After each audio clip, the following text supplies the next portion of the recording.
चाय का कप लेकर वह गैलरी में आकर बैठी और गुजरा हुआ कल उसकी आंखों के सामने आने लगा। बेटा, तुम्हें ऐसे आना नहीं चाहिए था। शादी होने के बाद उसे अंत तक निभाना चाहिए था। ऐसा ही समझो कि तुम्हारा नसीब ही खराब है। कोई क्या करेगा। अगर माँ नहीं बन सकती तो बात ही अलग होती। मैं माँ नहीं बन सकती, इसमें मेरी क्या गलती है? यह सब मेरे हाथ में है क्या? माँ नहीं बन सकती मतलब मैं इंसान नहीं हूँ क्या? मेरी कोई फीलिंग्स नहीं है क्या? मिनट मिनट में मेरा अपमान करने वाले, मेरा जीना मुश्किल करने वाले लोगों के साथ मैं कैसे ज़िंदगी बिताऊँ? वह जो कहेंगे वह सुनना। रीना और माँ की ये बातें चालू थी तब पापा आए। ये देखो बेटा, मैं तो कपड़ों की दुकान पर काम करता था। अभी उम्र हो गई है तो कोई काम नहीं देता है। और तुम्हारा भाई हर्ष तो परदेश में अपनी गृहस्थी में मगन हो गया है। तुम कहती हो तो मैं तुम्हारे ससुराल वाले से बोलता हूँ, पर तुम अपने ससुराल वापस चली जाओ, मुझे ऐसा लगता है। नहीं पापा, कुछ भी हो जाए मैं उस घर में वापस नहीं जाऊँगी। वहाँ पर मुझे घुटन सी होती है। वह मिलने वाला अपमान, बेइज्जती से मैं थक चुकी हूँ।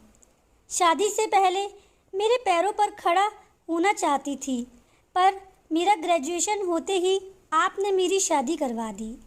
तभी मैंने आपके दबाव में आकर शादी की।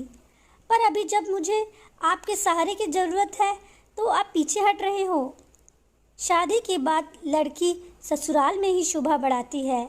मायके में 4 दिन ही रहना अच्छा लगता है। रीना, लोग क्या कहेंगे, क्या बोलेंगे? शादी मतलब कोई खेल नहीं है बेटा। पापा गुस्से में बोले। उस घर वापस जाना अब मुमकिन नहीं है पापा। मैं आने से पहले डिवोर्स पेपर पर सिग्नेचर कर आई थी, क्योंकि उन लोगों को सिर्फ मुझसे बच्चा चाहिए था जो मैं उन्हें नहीं दे सकती। अरे, इतना बड़ा निर्णय लेने से पहले एक बार पूछना तो चाहिए था। जन्मदाता हैं हम तुम्हारे। पापा, शादी होने के बाद मैं आपको बताती थी और माँ को भी कि कैसे छल होता है मेरे साथ। वहाँ पर 2 साल में मुझे मेरे मुताबिक रहने नहीं दिया। जब मेरी रिपोर्ट आई और समझा कि मैं अब माँ नहीं बन सकती, तो वैसे ही इन लोगों ने मुझ पर असली रंग दिखाना चालू कर दिया। कैसे रहूँगी मैं ऐसे वातावरण में? और सबसे भागकर अपनी ज़िंदगी तो ख़त्म करने वालों में से मैं नहीं थी। बेटा, हर्ष के दिए हुए पैसों से मेरा और तुम्हारी माँ का जैसे तैसे खर्च चलता है। उसमें तुम्हारा खर्चा उठाना तो कठिन होगा। डिवोर्स पेपर पर साइन करने से पहले इन सब का विचार मैंने किया था। मैं अपने सोने के गहने लेकर आई हूँ और एजुकेशन लोन निकलवाकर मैं 6 महीने का कोर्स करने वाली हूँ, जिसकी आज मार्केट में बहुत ज़रूरत है। उसके बाद मुझे अच्छी कंपनी में नौकरी मिल सकती है। मैं आपके ऊपर आर्थिक बोझ नहीं डालूंगी पापा। मुझे जीवन जीना है, संघर्ष करूंगी और कमाऊंगी। मेरा विश्वास कीजिए पापा। सब लोग क्या बोलेंगे बेटा, क्या जवाब दोगी उन्हें? माँ आंखों का पानी छिपाते हुए बोली। माँ बोलती थी कि वक्त आया तो सच क्या है बोल देना चाहिए, तो सच क्या है बोल देना चाहिए। जब मुझे ससुराल में जानवरों के जैसा बर्ताव हो रहा था, तब कहाँ थे ये लोग? समाज में बड़ा करो, शादी कर दो, बस इतनी ही जिम्मेदारी समझते हैं।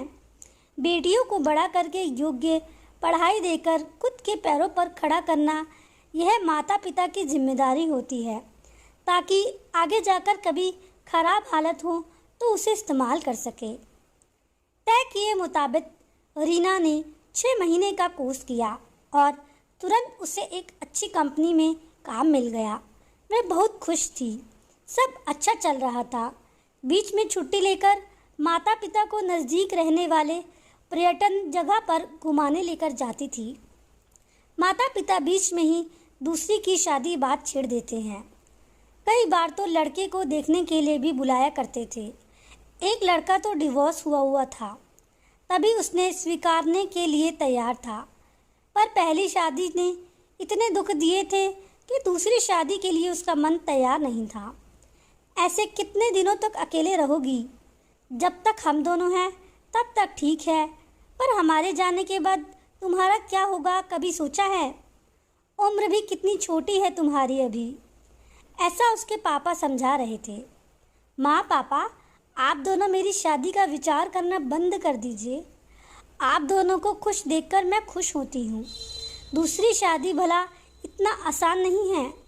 बेटा, एक उम्र के बाद अकेलापन खाने के लिए दौड़ता है। माँ का ऐसा बोलना सच हुआ। अगले 2 साल में पहले माँ और 6 महीने में पापा का निधन हो गया। रीना अब अकेली हो गई। हर्ष भाई और उसकी पत्नी आए और साथ चलो बोलकर औपचारिकता की, पर मुझे उनके साथ जाकर वापस बोझ नहीं बनना था। मदद के वक्त मेरे साथ खड़े रहो, इतना बोलकर मैंने उनको जवाब दिया। ऑफिस का काम और बहुत सारे दोस्त, सभी लोगों की शादी हो गई थी और वह अपने अपने गृहस्थी में मगन हो गए थे। जीने के लिए कोई लक्ष्य मिला ही नहीं रहा था उसे।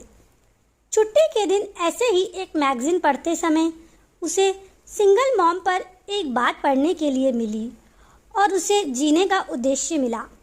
उसने उसी दिन तय किया और एक 10 साल की लड़की को गोद लेने का प्रयास चालू किया।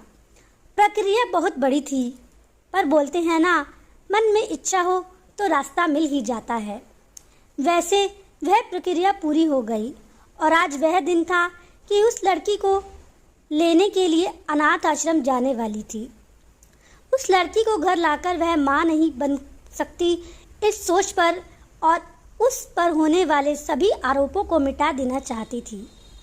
तभी उसने निश्चय किया कि लड़की को बहुत पढ़ाऊंगी, खुद के पैरों पर खड़ा करूंगी और फिर शादी करवाऊंगी।